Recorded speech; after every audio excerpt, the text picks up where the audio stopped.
One of the defining moments I had happened when I was about 15 years old.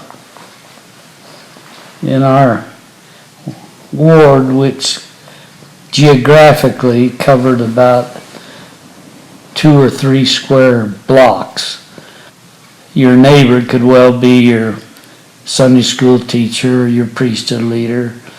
We were all really a close neighborhood. And where I lived on Hollywood Avenue, up on the corner of Hollywood Avenue and 15th East, was a family by the name of Paulson. And the one that I had most to do with was Karl. Karl was about 10 years older than me. And during this stage in my life, he was our Sunday school teacher. Karl was the same age as my older brother Bob. Karl was really a great guy.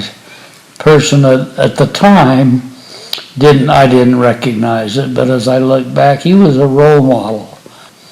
My role models were basketball players, and he wasn't a very good basketball player.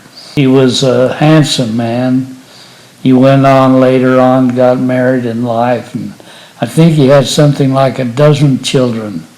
And the subject matter was the Book of Mormon. And we probably had 12, 13 kids in it. I wouldn't have stood out as either an intellectual or a particularly spiritual person. I just went along with the crowd.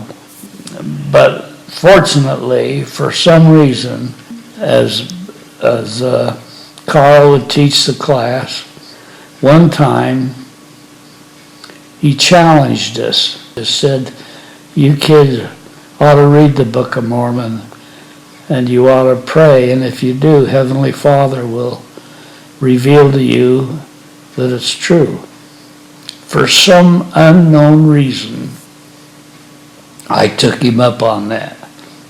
My father had taken part of our basement room and made me a little bedroom. It barely was big enough to hold a bunk bed and a dresser and a little closet, but it was really a nice thing for me. And having my own bedroom was something I'd never had. And I remember that I was reading the Book of Mormon in bed, and I remembered the challenge that Karl, our Sunday school teacher, gave us. And so I got out of bed and knelt down and prayed that I'd know the Book of Mormon's true. And I got back in bed and started to read. And the feeling immediately came over me that told me, you know, these people and their circumstances and their lives and their wars and all the things that took place, they really lived. They really existed. This is really true. That knowledge and feeling came to me, and I've never had a feeling quite like that. And that incident was the beginning of my testimony of the church.